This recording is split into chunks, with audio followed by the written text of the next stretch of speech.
Hi, everyone. Welcome to Codicology 4, Dissecting the Medieval Book. This week, this is a bit of likely to be kind of somewhat of a long lecture because we're going to be combining observational methodologies that we've been trying to master through Codicology Units 1 through 3. And I'm going to talk to you a little bit through direct reference to a manuscript, MSMR Codex 1 here at Ohio State, how you can look at a manuscript codex from the outside in and back all the way on the way out to kind of build up patterns of evidence and different observations into trying to create a better understanding of the manuscript itself, how it was put together, how it was used, how it's traveled through time. And moreover, how to do this, not exclusively without looking at text, because text is always important, but how you can basically use the codicological methodologies that we've been focusing on in the opening of this course to learn an awful lot and be able to tell an awful lot about a manuscript. I'm going to hold this up for you at the moment. I'm going to mostly, I think, be in the share screen mode with a slideshow, but occasionally I'm going to toggle out to show you the manuscript. But I wanted to hold it up really quickly for you. This is MSMR Codex 1. The manuscript in question is predominantly filled by a text called the Oculus Sacerdotis, or the Eye of the Priest. It was written by an English priest in the 14th century, right around 1320, a man named William of Pagula. He was a vicar in the town of Winkfield in south central England. And this text was written in direct response to a late 13th century decree or document that was issued by the Archbishop of Canterbury at the time, John Petcham, called De Ignorantibus Sacerdotis, on the ignorance of priests. And basically it was a text that decried the low state of education, the ignorance of the common parish priest in England, and the fact that this level of ignorance created an inability amongst these priests to actually fulfill their pastoral care duties, which in turn then put the souls of all sorts of English parishioners around the country at risk. As we got further into the 13th century, and I'm going to do my best to make sure this doesn't convert into kind of a broader historical lecture on pastoral care. But as we moved further into the 13th century, this became a very common complaint all over Europe, basically that priests were not educated enough to do their job. Many of them didn't really even know enough Latin to be able to fudge their way through the Mass was a common complaint of a lot of parishioners. So John Petcham and various other clerical prelates, bishops, abbots, all the way on up to the various popes, issued all sorts of documents calling for better standardized education, so to speak, of priests all over Europe. This text, The Eye of the Priest by William of Pagula, became arguably the most popular treatise of its type within England for the rest of the Middle Ages. There are all sorts of other things that emerged in the subsequent years, including cute little riffs, very influential things. I say cute because of the wordplay, but one of them that was most popular that emerged later in the 14th century by a guy named John of Barry was called the Pupilla Oculi, or the pupil of the eye. So riffing on this notion of the eye of the priest and then breaking things down into the components of the eye and talking more and more about different brands of pastoral care at different levels of specificity. So this kind of created a cottage industry in England of pastoral care manuscripts and production. There's a lot that can be done with this manuscript in terms of the text. In my experience studying pastoral care, it's one of the most interesting texts out there, and unfortunately it has yet to be produced in a critical edition. So if anyone out there has a linguistic ability and the curiosity, this would be a great project at some point. So with all of that in mind, we're going to largely ignore the text other than looking at it today in terms of evidence it shows for scribal practice, and we'll get to that in a minute. But take a look at this book, and you know, as I see this on my own screen, it's very frustrating seeing kind of how out of proportion it is. It is, you know, that size. I use my head for scale. It's not overly large. It's not overly small. Get a sense of that. Here we've got the spine, and I'm going to have slides of this up so you can see things again, but I just want to give you a sense of what you're looking at. The back, you can see some decoration, etc.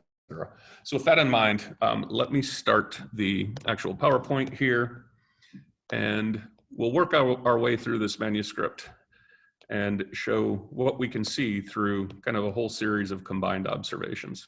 So let me start here. All right, move this up to the corner. Here we go. All right, so why do we focus on physical manuscripts? By this point in the semester, it should be fairly clear to you why we do this. We've had numerous perusal exercises.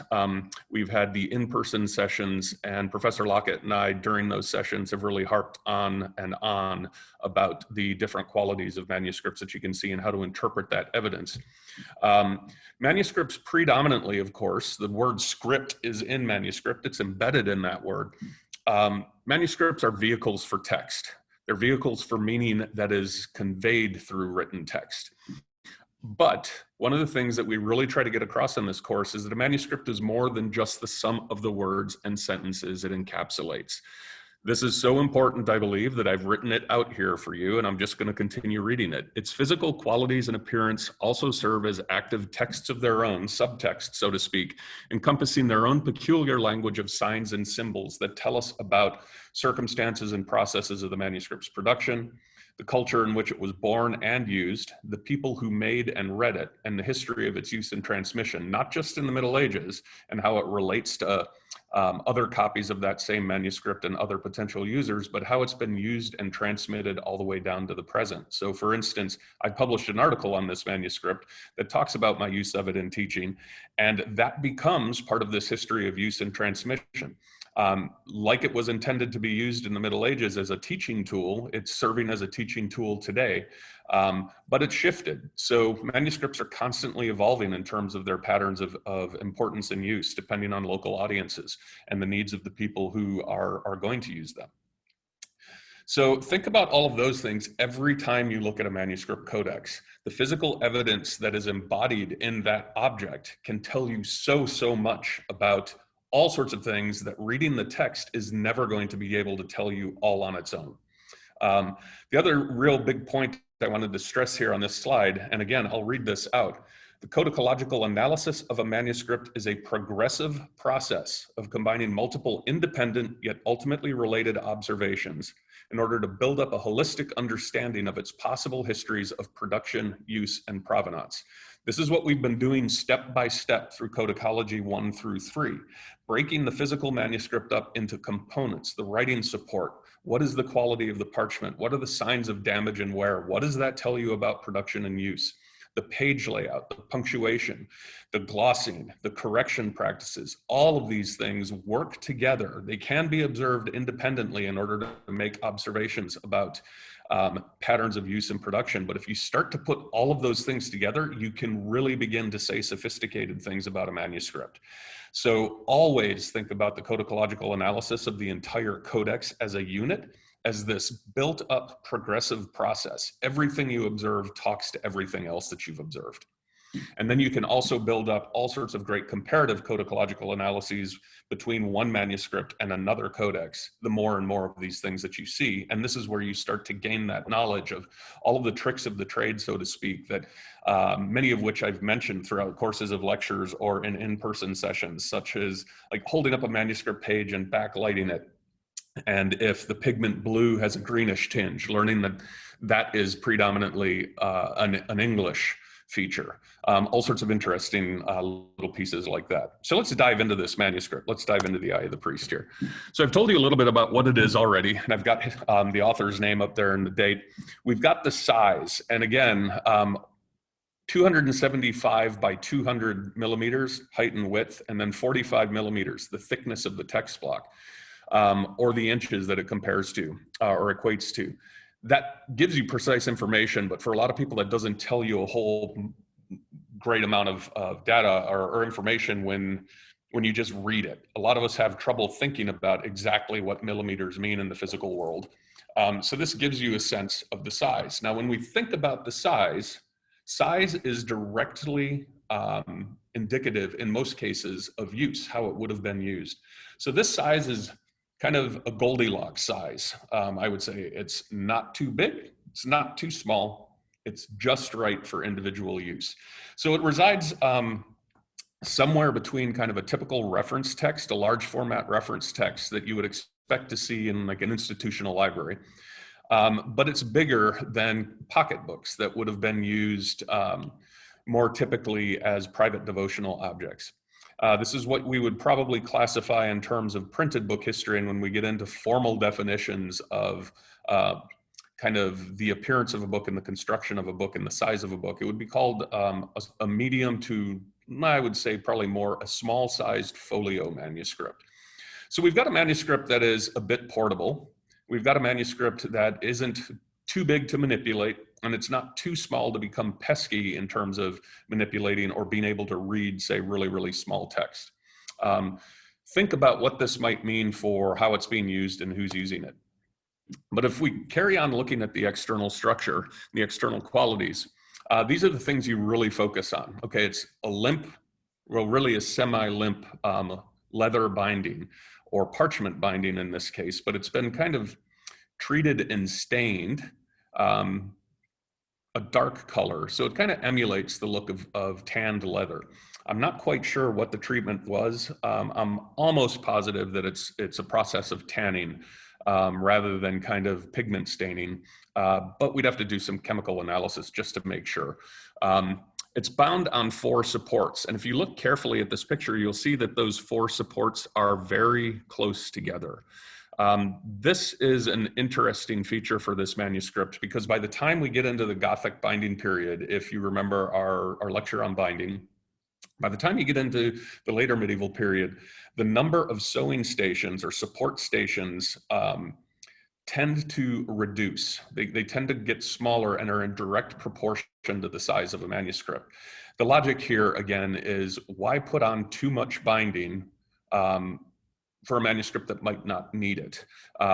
So smaller manuscripts would not be overloaded with all sorts of sewing support stations the way that earlier medieval manuscripts might be. Not always, but very often were. A lot of this has to do with kind of the economy of book production. The fewer sewing stations you put in, the quicker you can bind the book, and the less expensive it's going to be. Less time, less material.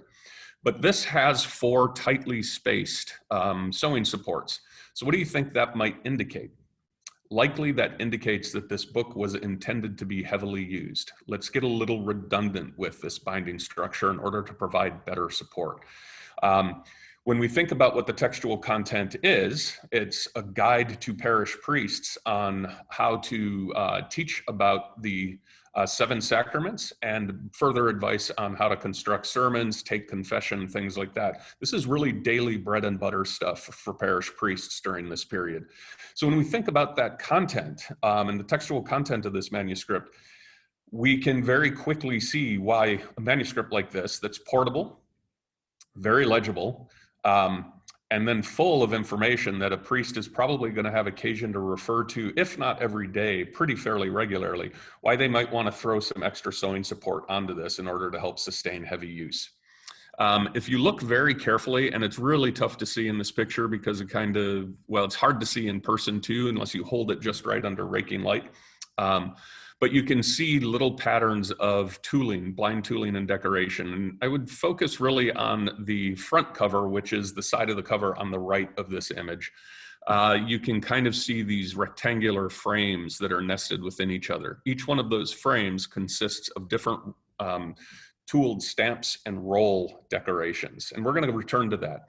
But that blind tooled decoration is indicative that this text was maybe considered of some value. You don't go to the extra expense of having tool decoration put on just for kind of a manuscript that isn't important or doesn't hold high esteem or some sort of esteem for the owner. So we've got a manuscript that has a very cheap binding. It's limp or semi-limp, and it's been stained to help mask any sort of wear and tear from handling. But it also has blind tool decorations. We have this kind of combination between daily utility and an esteemed text. That suggests interesting things about who might have commissioned this, the overall content of the manuscript, et cetera. And then I like thinking about looking at bindings for damage and wear patterns. And a lot of times this can be really misleading because the exterior covers of books can be damaged for all sorts of reasons, even if they've just sat out largely unused on a lectern or a bookshelf for centuries. You'll still see patterns of wear from lack of use. But in this case, what I like about this manuscript is if you look at the spine, the absolute center of this image, and you focus on that top sewing support or sewing station and work all the way down, you're going to see all of this lighter color brown. All of that is abraded and worn away and cracked leather on this manuscript or on this binding. And what's really interesting is that we don't see too much of it at the very top of the spine, but we see it all going down the center all the way to the bottom. What this suggests, or what doesn't suggest, what this testifies to immediately is that this is where a priest's hand was over and over and over again, whether carrying the manuscript like this or holding the manuscript open like this at any point. You don't typically hold the manuscript up top. You're not going to carry it that way, but you're going to carry it from the middle, and you're going to hold it. If you're holding that book open rather than having it on the table, you're going to hold it towards the bottom or towards the middle. It's just reflexive. So right here we have priestly handprints or handwear from the Middle Ages. So we can already see now this is a relatively cheap text just in terms of the binding, or a relatively cheap manuscript, I should say, in terms of the binding, but it's meant to be durable. It's meant to be used, and indeed it was used. So we haven't even opened this manuscript yet to look on the inside, but let's go in. The last thing I want to say actually right before that is that for all intents and purposes from outside, this looks like an absolute original manuscript with no binding interventions, no rebinds. When you look at the manuscript closed, there's no space indicating that there may have once been extra leaves in there and that now there are things missing. Never, ever, ever trust your first look at a manuscript in that way. And as we progress further in, we're going to see why. So we always want to look at the internal binding structure, and we can start from the beginning in this case and work our way inward. So let's look at these end leaves. We have at both front and back, and these are the end leaves at the front of the manuscript. We have recycled manuscript fragments from two completely different manuscripts. In this case, we have a bifolium from an English psalter from early in the 14th century, most likely late 13th, early 14th century. And at the back, we have a 13th century missal fragment. And if you look right in the middle of this page, you can just see the sewing thread right in the gutter, dead center of the gutter in there that's binding this into the manuscript. But let's take a closer look at that. So when you take a closer look at this, can you see the thread there right in the absolute center of that gutter? What's interesting here is that immediately upon first glance, it looks like nothing's been manipulated here. But if you look just to either side, above and below that thread, you're going to see a line of text on either side of it, just above and below. And right above the line on top of the string and right below the line below the top of the string, almost exactly in the center of the page, you can see holes in the parchment.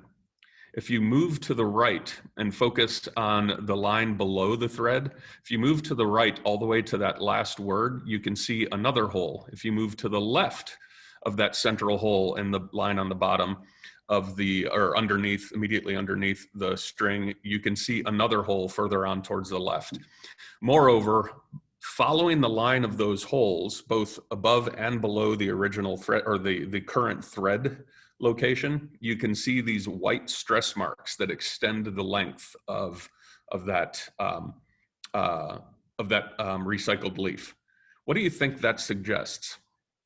This is where I wish we were in person so that we could have a conversation. But basically what you're looking at here, those are stress lines and sewing holes from a time at which this particular manuscript fragment, a single leaf, was retasked either in this binding or in a different manuscript binding as a binding fragment. And it was sewn in this way where you see these holes that match up if you fold that manuscript. So I wish I could point this out to you more easily.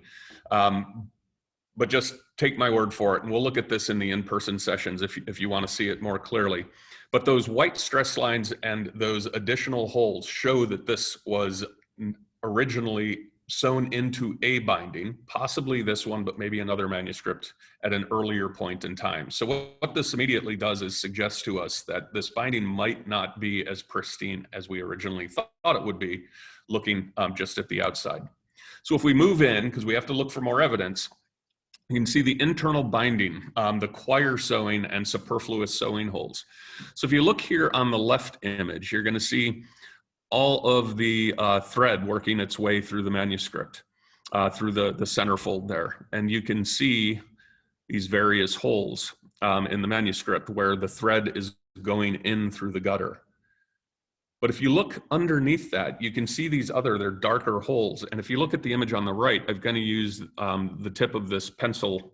The lead is not open on it or out on it, but to just barely move away that string. And you can see these holes, and one of them is empty. The other one has been reused with a piece of thread in it.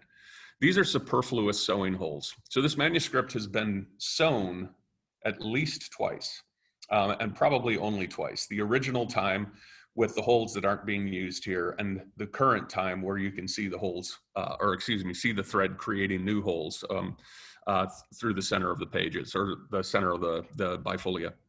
So now we're pretty certain. I think we can say certainly that this was rebound. But how, why, when? These are all questions that come up. So let's carry on looking. So as we learned about in, was it Codicology 2, from the Hearst to the finished codex, scribes would leave all sorts of signs and signals to help those who bound the manuscript and put all of the finished pages in order. They left them all sorts of signals to help them with this process. And this manuscript is full of them. So we've got an internal quire structure here where most of the quires are clearly marked, and we still have surviving evidence of this. So the quires that survive here with markings, we've got quire 2, 3, 5, 6, and 10 with very clear marks showing us this. And then we have partial marks that have slightly been trimmed away on surviving quires 7 and 9. So quire marks are nice. An extra bonus here, we actually have leaf numberings or signature marks within the quires. So here we have something where down in the absolute corner here, ignore the 69 that's up there. That's a modern pencil foliation annotation there. But if you look in the lower right corner, you can see a Q for quire, or quaternion, or quinternion.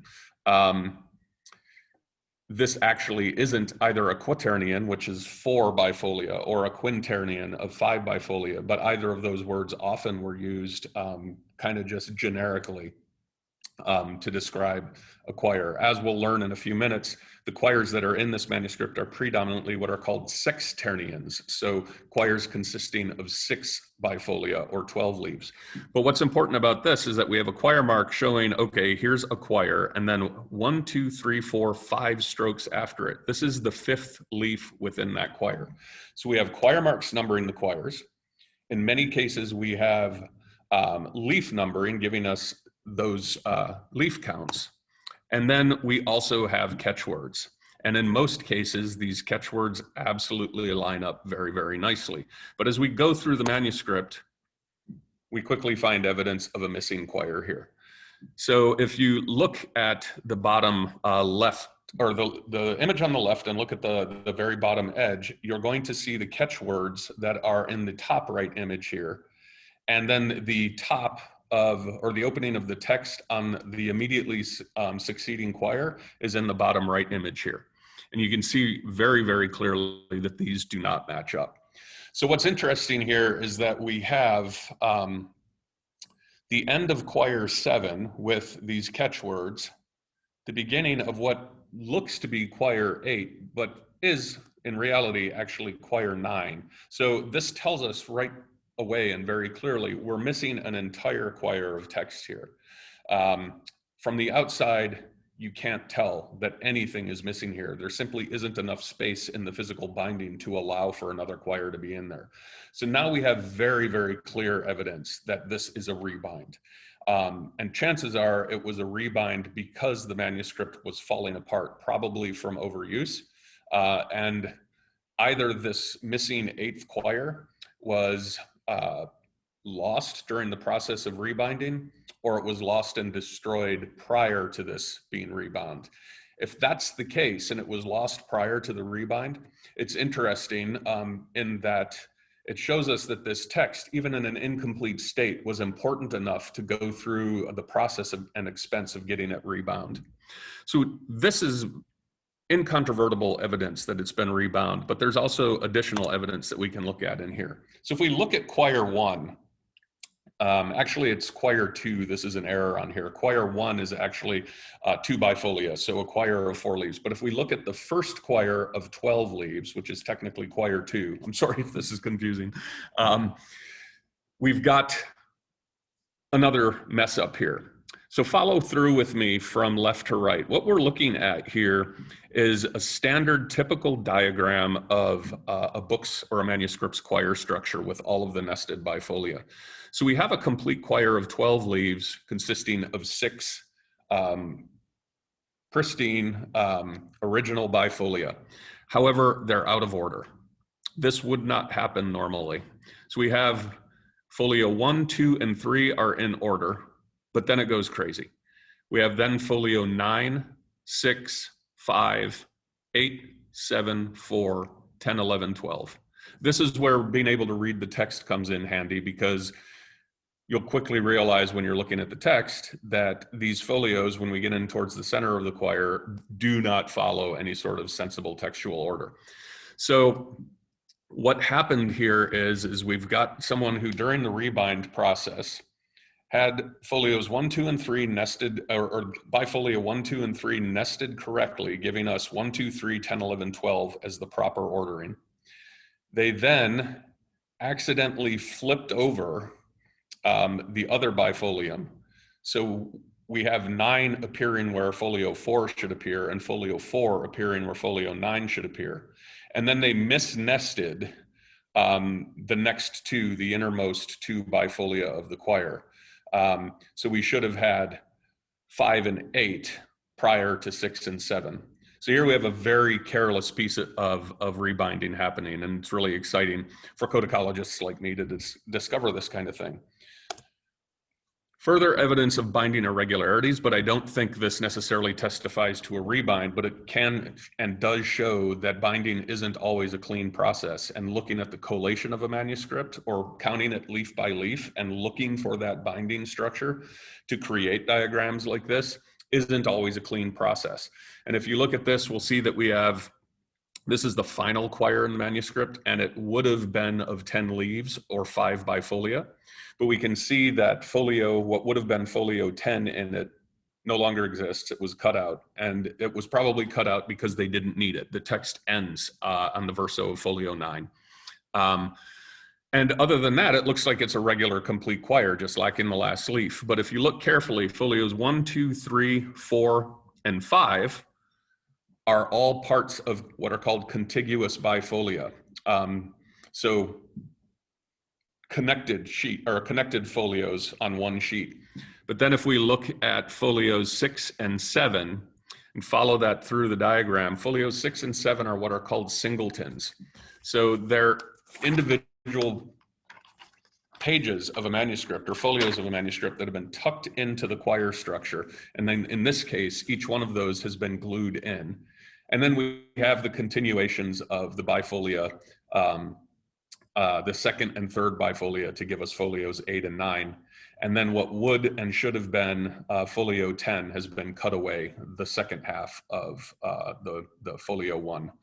So we've got a really interesting binding structure here that can tell us a lot about the rebind process in this case, completely indicate that it has been rebound, and then show us here that folio 10 being cut away is entirely because they did not need to have a blank sheet in here. And there's a strong chance that that sheet, the missing folio 10, might be either folio 6 or 7.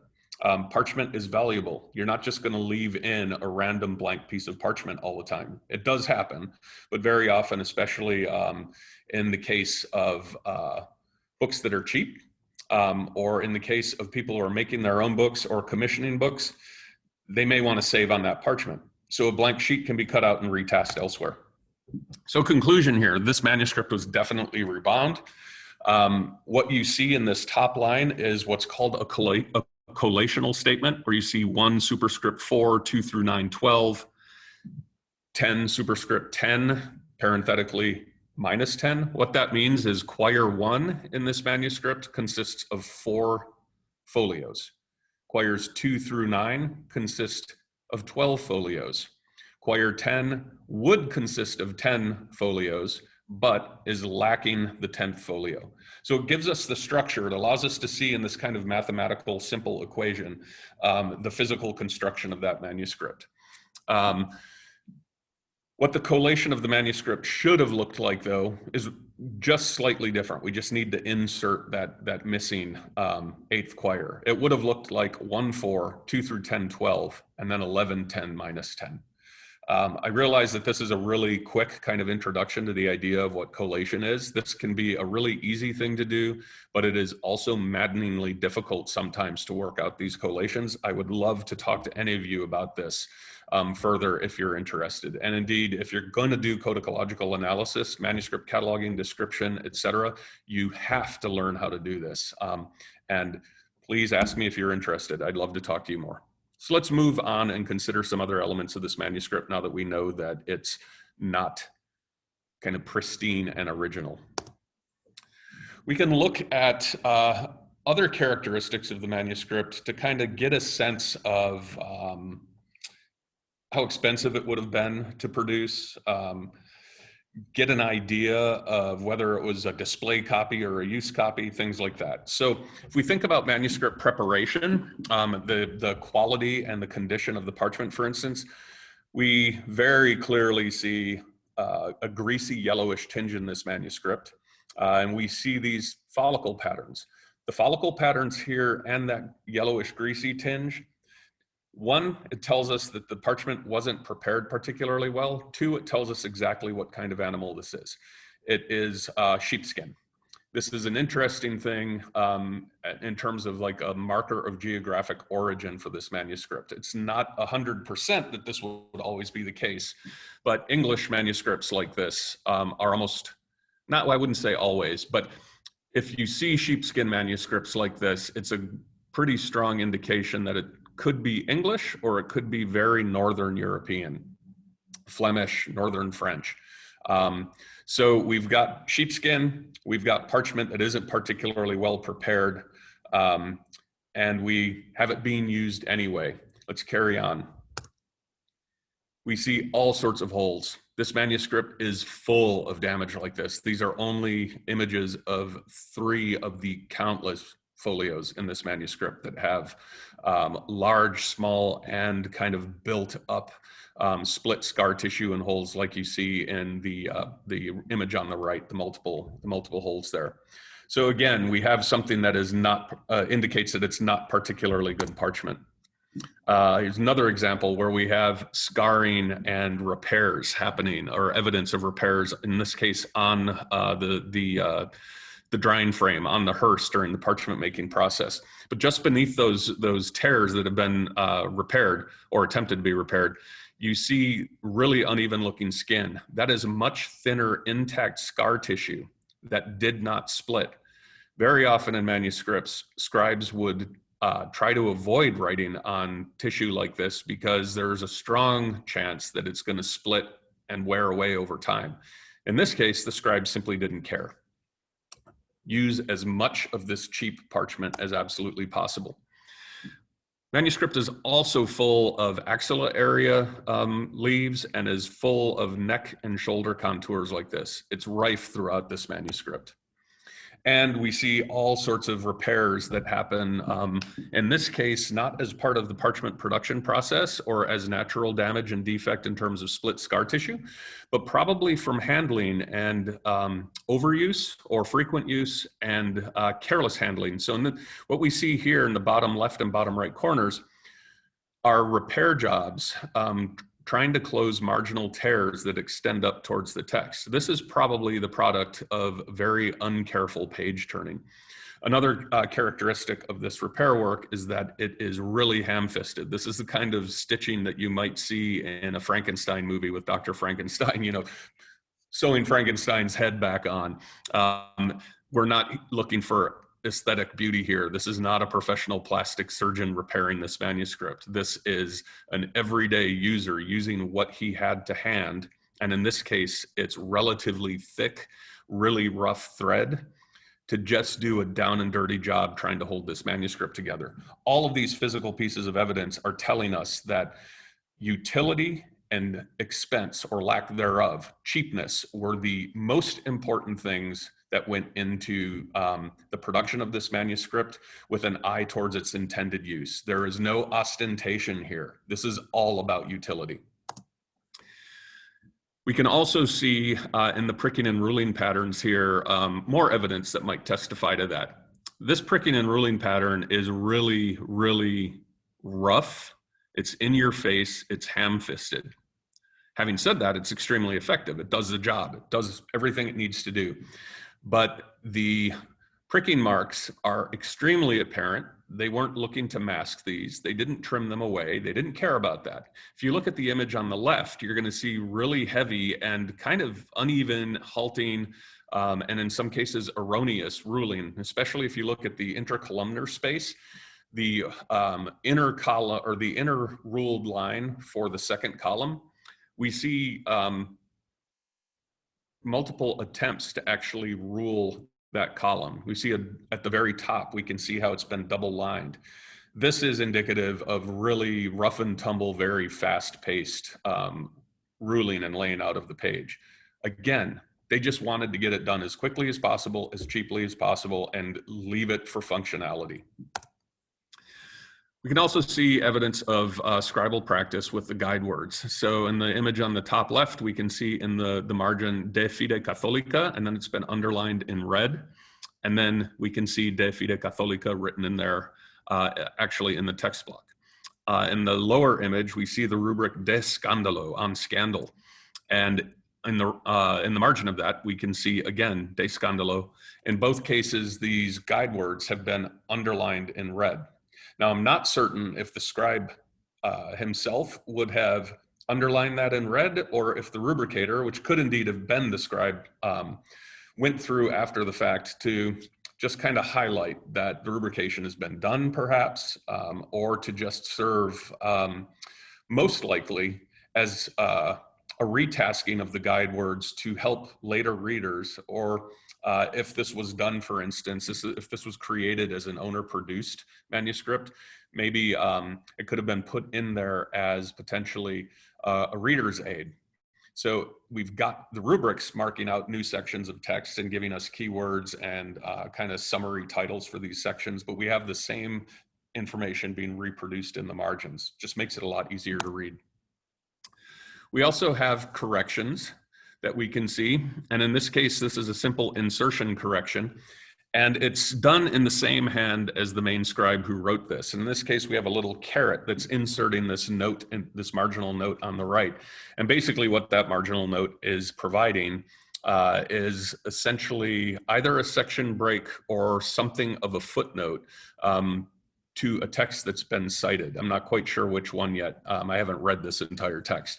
But basically what we have here is a little insertion referring us to distinction 24, followed by the Latin for if a man resides, if a man is in glory, or if a man resides in salvation, or whether a man resides in salvation. So that's what the portion of text immediately following this is all about.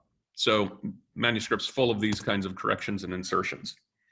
Another thing that we can look at here to kind of tell us a little bit about the manuscript is just observing how heavily abbreviated this manuscript is. So I've got this little chunk of text here, and I'm just going to give you, I'm going to count to 5 or 7 in a second. See how much of that you can actually make out yourself. 1001, 2, 3, 4, 5. So let me move my screen here. So this little chunk of text, I'm not going to read it out to you, but that's what it spells out. And the point that I want to make here has nothing to do with the text per se, but I want to point out that 22 of the 28 words presented here are abbreviated. This level of heavy abbreviation completely testifies to the fact that this is a professional text. This is not something that your average lay reader is probably going to engage with. This is something that's a little bit more complex. It's a little bit more for the initiated, the type of person who's going to be used to reading this kind of text. So paying attention to abbreviations and things like that and their degree of frequency can tell us a lot.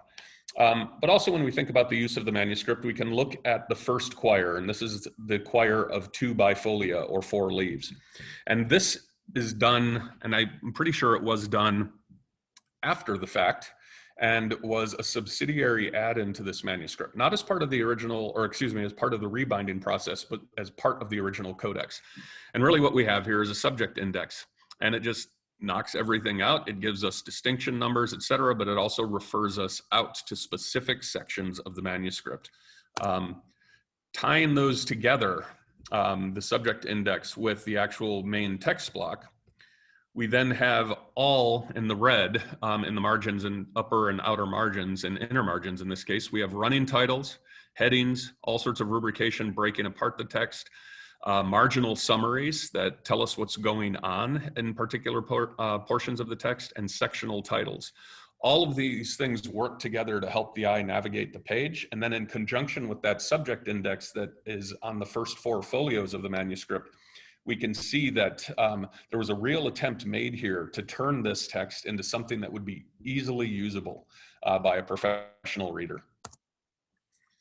And then we also see evidence of that reading actually taking place. So in the image on the left, we've got a nota bene mark, and you can see that there, the abbreviation for nota.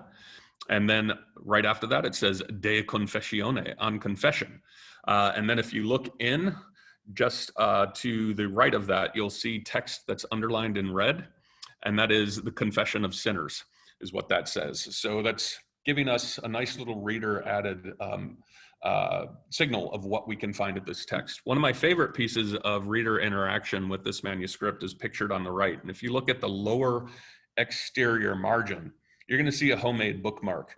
And if you look in the lower margin, immediately beneath the second column of text, it's hard to see, but you can see a hole in the manuscript, and then immediately underneath that hole, 2 parallel slits or cuts. They look here like kind of dark pencil lines on it. That, and then the guy in the lower right exterior margin, those are sites for reader-made, reader-added bookmarks. And in this case, what we have are a series of slits that have been put in where they took a piece of scrap parchment, folded it in the case of the lower right exterior, folded it and then threaded it through, kind of serving as a tab or a bookmark. And they did it again on the lower margin here. And what that does, and I didn't picture this because this page opening, it opens and sits better facing this opening, but this is actually signaling text on the other side, on the verso of this leaf.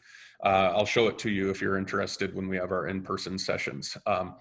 But it's blocking out and flanking at the side and at the lower margin. It's blocking off that text and really giving a signal that works so much more strongly than a simple nota bene that's marked in the margins.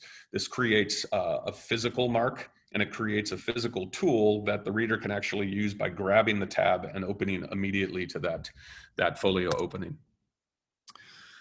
We also need to look at paleographical evidence to try to figure out where this manuscript might be from. So the fact that it's the Oculus Sacerdotis, it's been written by William of Pagula. This is an English text written by an English author.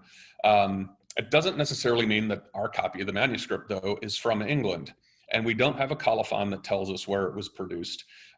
So we need to use other kinds of evidence to help localize the place of production. Now, unfortunately, we can't really get down to the nitty-gritty details of exactly where this would have been put together, like the workshop or the town.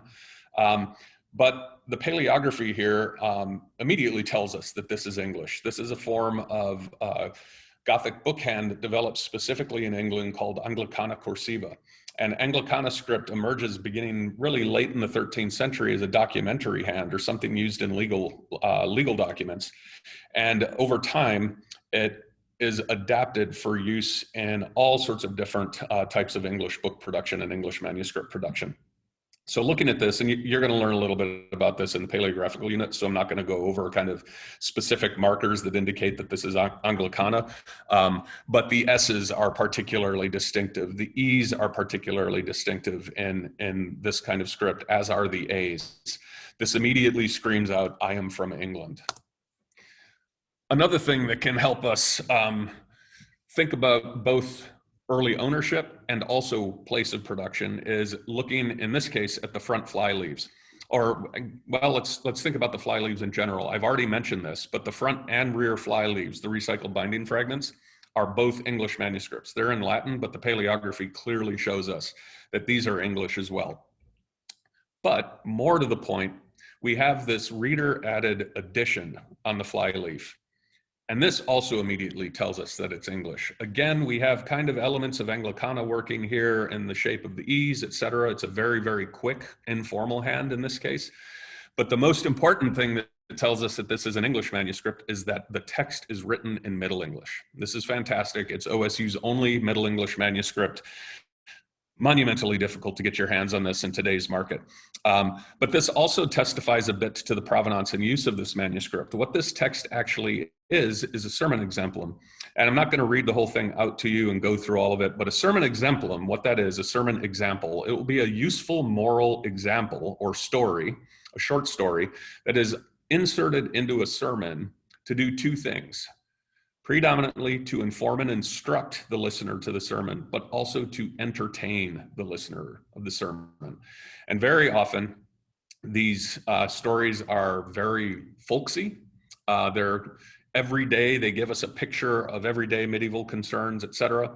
And what's going on in this one, just to summarize it, it's about a man who is, for quite some time, fails to go to church, to the Mass, to receive the sacrament. And he finally relents one day. He goes to church. He takes the body of Christ during Mass. And as he's walking home after church, he's walking down the street. And a number of steps in front of him, all of a sudden there's an earthquake. And this pit opens up. A crack in the earth opens up about 3 or 4 steps in front of him. And terrified, he crawls up to this hole and looks down and says in this text here that peering into this pit, he could see the everlasting pains of hell. And the moral of this story, of course, is that had it been an everyday occurrence or like an everyday thing for him in which he hadn't gone to Mass, he would have been walking down that street and he would have likely fallen into that pit. But because he went to Mass, he was held up. He stayed for the Eucharist. He took the body of Christ. And not only did that save his soul, the delay that he incurred by taking the body of Christ made sure that he was 3 or 4 steps away physically from actually falling into the pit of hell. So you get little tweaky, neat little stories like this in all sorts of sermons. And what this does, in addition to being in Middle English and telling us it's from England, this is really showing us that this priest's handbook was owned by and used by an early 15th century English priest who added this in there probably just as a mnemonic, something that he may have seen in another manuscript, or more likely probably heard at another sermon or read from or heard from a colleague as a useful example to incorporate into a sermon, jots it down in this manuscript. There's extra space. Finally, we're working our way back outside of the manuscript. We worked our way all the way into the middle of it. Now we're coming back out. And I want to return to the binding. So we now know that this is not the original binding. Can we tell anything about it, though? And this is where we return to tooling and decoration. So you can see a little bit better some of the panels, roll stamps, the panel stamps, and the individual tools that I mentioned at the beginning of this lecture. I'm not going to go through this whole process, but suffice it to be said that there is a whole body of literature, most of which was done in the first half of the 20th century or the 19th century by incredibly meticulous scholars who would go through and survey things like binding tools and then create these vast encyclopedias of rubbings of these binding decorations. Whenever possible, using other bibliographical and codicological evidence, they would be able to sometimes very specifically date and localize these tools, and in other cases, just more generally do so.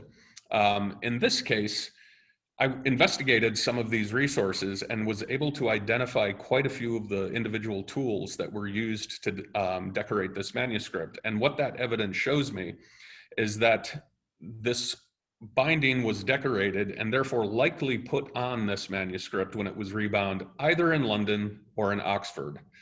And it was probably done somewhere between 1495 and say 1525 to 1540. So I have roughly a 40 to 50 year window that I am pretty certain that this manuscript was rebound in. Doesn't tell us much about anything about the original binding, but it sure is interesting to be able to now date and localize to a much more specific location and a much more specific period. But there are other things that can also help give us more context. And this is where we get into a lot of conjecture. So this is buried in the gutter of the rear flyleaf in this manuscript, the recycled English missal fragment.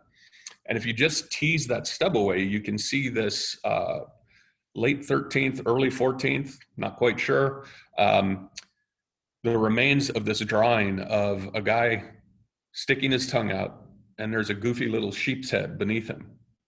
What's interesting about this, outside of it's just kind of a cool little drawing, everyday slice of life, is when I saw this, it immediately made me think about Worcester Cathedral and its library. So Worcester's in England, it's in the West Midlands near Wales. But it struck me, this could possibly have something to do with Worcester Cathedral, because in the 14th century, according to manuscript descriptions in the catalog of Worcester Cathedral Library, in the mid to late 14th century, there was a monk there named Richard Bromwich who had been trained at Oxford.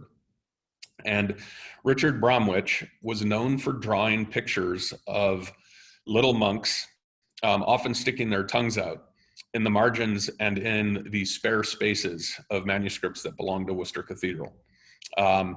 I'm almost positive at this point, after having looked at some of these Worcester manuscripts when I was in England back in early 2019, that this is not Richard Bromwich. But when I first saw this, it really kind of led me to think about this manuscript in all sorts of new ways that I wouldn't have been able to think about without noticing this. So looking for tiny little details like this, even in manuscript fragments that weren't ever part of the textual whole or the textual integrity of the core text at the heart of this manuscript, is very important in terms of helping us think about the broader context and possible history of this manuscript.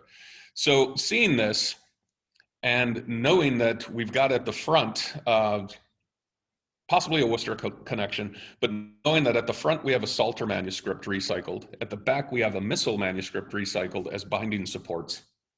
And then knowing through the tools that a strong candidate for where this was bound was Oxford is really interesting. And then this possible connection with Worcester Cathedral is really interesting as well, because the Worcester chapter at the cathedral, it was a Benedictine abbey at the time. They maintained a population of monks getting theological and legal training at Oxford, academic training in those subjects. And as part of that installation of monks, student monks there, they would have sent out liturgical manuscripts like psalters and missals in order to support their spiritual lives. So I'm not saying this happened. This is all highly conjectural, but it's interesting to think about that this manuscript could have been rebound with fragments of liturgical manuscripts sent to support the Worcester monks throughout the course of the 15th century, and that when these manuscripts were overused, read to death, whatever, those fragments were then retest in the binding of this particular manuscript. And then finally, the last piece that I want to look at in terms of provenance, we can also take this manuscript up into the modern era. Unfortunately, there's a Library of the Ohio State University bookplate that was added in here in the mid-20th century, not long after it was acquired. It was the 831 It was acquisition number 831,013. That's how many books were in OSU's collection at that point. So that's kind of an interesting little detail that's on that book plate. But other than that, we do not put book plates in our manuscripts anymore. It potentially destroys too much evidence. But beneath that, we have an earlier dealer's description, which provides a little bit of context. And in many cases, hardcore book historians, even in the case of this, where we don't even know which dealer catalog that came out of, I guarantee you that there's a provenance historian out there who is going to be able to read that description, and he's going to know through kind of the syntactical arrangement of the description, he'll be able to identify the dealer who held it. Immediately beneath that, we have another book plate from the library of George Dunn of Woolly Hall near Maidenhead. This is really significant just from the standpoint that George Dunn was a fantastically famous book collector of his day, assembled all sorts of interesting manuscripts and early printed books. So knowing that allows us to think more broadly in modern terms about how this manuscript traveled, what its companions would have been in George Dunn's library, and it helps us think more about George Dunn as a collector. And then on the right, we have all sorts of modern pencil annotations that were added by a late 19th or early 20th century dealer, providing details about the manuscript.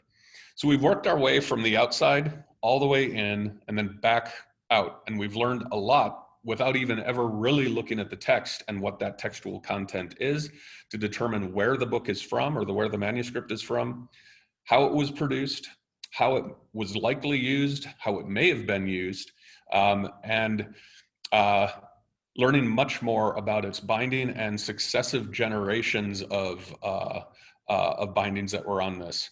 So I want you guys to think a lot about this. You can review this manuscript and the dissection that we've just done in the Seen Through the Priest's Eye article that I put up. That's kind of a quick prose walkthrough that I published a number of years ago on everything we've just talked about. And I encourage you to ask me questions in our in-person session where I will have the manuscript out and can show you guys all sorts of things in it to help clarify any questions you might have. And prepare yourself for the in-person sessions, because you're each going to get a codex and you're essentially going to do what I've done to this manuscript. Start from the outside, work your way in, dissect the manuscript, and see what you can learn about it and its history. Thanks very much.